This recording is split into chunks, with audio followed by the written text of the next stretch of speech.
Good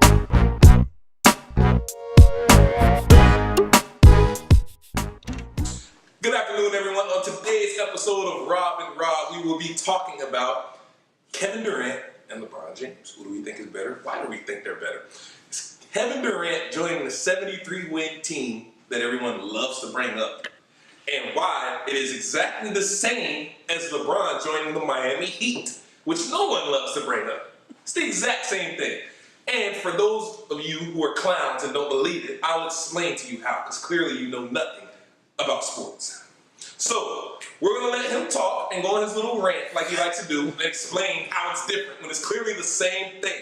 And watch him contradict himself. Go. Don't make me the bad guy. Go. I need a minute sometimes to recover from your explanation. So, you're saying again. I don't understand how going to a team that was the 8th seed the year before, lost in, I believe, 4 or 5 games to the Boston Celtics in 2010 playoffs, is the same as joining a 73-win team that you just lost to in the playoffs when you had a 3-1 lead. And part of the reason why you blew that 3-1 lead is your terrible shooting and terrible playmaking between you and your other superstar player that you already had, that you had to leave apparently. How is that the same as creating a team that wasn't that good and bringing them up to a different level? To me, I don't get how, knowing the backstory of Draymond Green calling him in the parking lot, taking less money to get him, saying, come on over because we can't win anymore. The Cavs had them. They should have had him the year before. They had him in 2016. Without Kevin Durant, they probably would have had him in 17.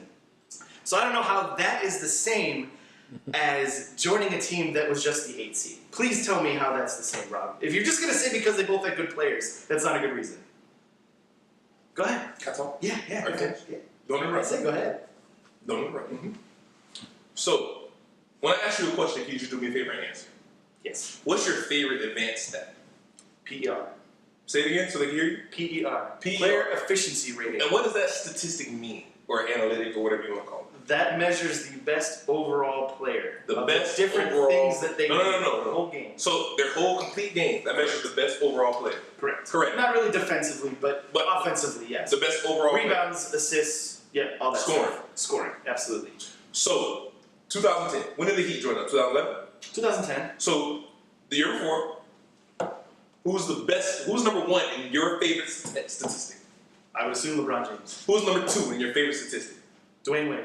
Who was number 3 in your favorite statistic? Probably Chris Paul, Dwight Howard. One of those guys. Who was number 4 in your favorite statistic? Chris Bosh. Chris Bosh. Who was on that 2011 Miami Heat team that lost to Dallas? Those 3. Those 3. Yeah. So, based off what you just said, your favorite statistic, which measures who's the best player in the NBA, the Miami Heat had 3 of the 4 best players. So they had 75% of the top 4 players on the same team. Correct.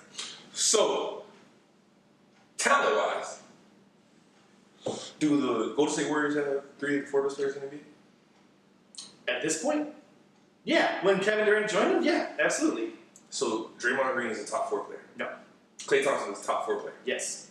In the NBA? Yes. Are you serious? He could be. It's not. How would you know? We don't do potential. How would you know? What does that mean? He could be. What is he talking about? Because you're trying to. No, Rob, stop. I said let me talk.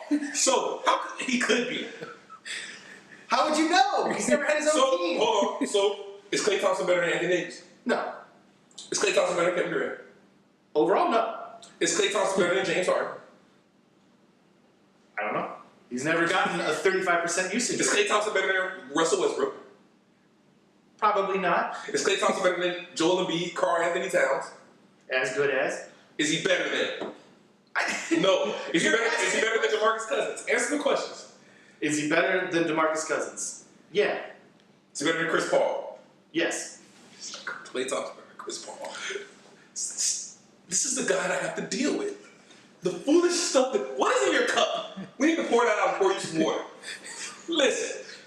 First of all, I didn't even name LeBron James. No. So that's 4 people right there that you agreed that he wasn't better than. Okay. So that would at best make him 5. I don't even think he's the 3rd best player on his team. But that's a different topic for a different day. Do I get a rebuttal? Go ahead. Okay. When you tell me the per of those 3 players that you named and told me in 2011 when they joined it, that's what they were. They all had their own individual team. They had all the shots. They had all the opportunities. Dwayne Wade had the Heat by himself. LeBron had the Cavs by himself. Bosh, the Raptors. I can't even name another guy that was on the Raptors in 2010. So these three guys had the highest usage rate on their teams, respectively. Has Klay Thompson ever had the highest usage rate on the Warriors? Oh, yeah.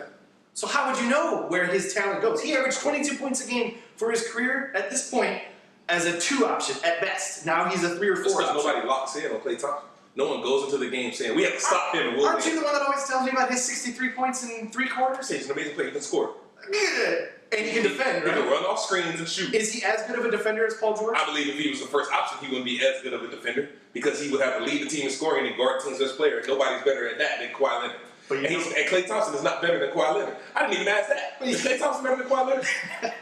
Is Klay Thompson better than Kawhi Leonard? He shows up to more games, doesn't he?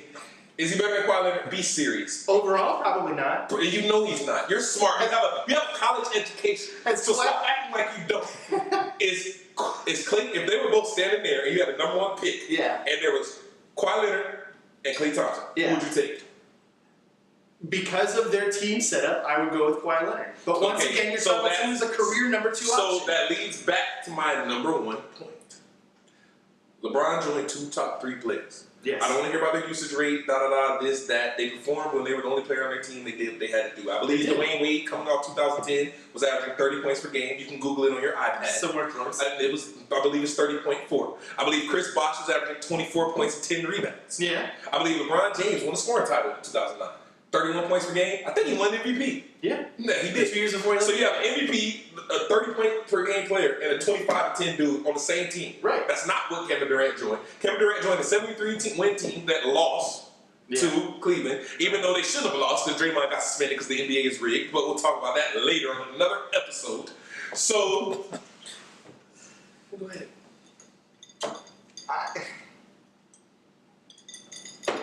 Anybody who's watched basketball for any period of time knows you can't just slot. It's not a video game. You can't just slot guys in and they average the same number of points no matter what the setting is. LeBron does. Because he's always number 1.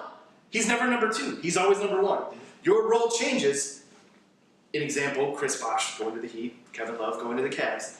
Your role changes. Your scoring changes. Your touches change. Your role in the offense changes. Everything about how you play changes when you go play with someone like that. So to say that, oh, these 3 were the 3 of the top 4. Yes, they were the year before. They were not that year. Dwayne Wade was not in the top 4 in 2010-2011 season. Chris Bosh, I think we looked it up the other day when we were talking about this. He was number 21, 25, somewhere in there. So that's not really how that works. And if you're going to compare it to someone who's a career number 2 option, how could you do that and know what he's capable of as a number 1 option? That's all I'm saying. Hey everyone, thanks for watching Rob and Rob. Hit the like button for us, give us a thumbs up if you like what you saw. Anything else that you want us to debate, feel free to comment below. Any new content you want us to talk about, leave comments, talk about it, and please hit that subscribe button. Catch us, we'll be dropping a video once a week.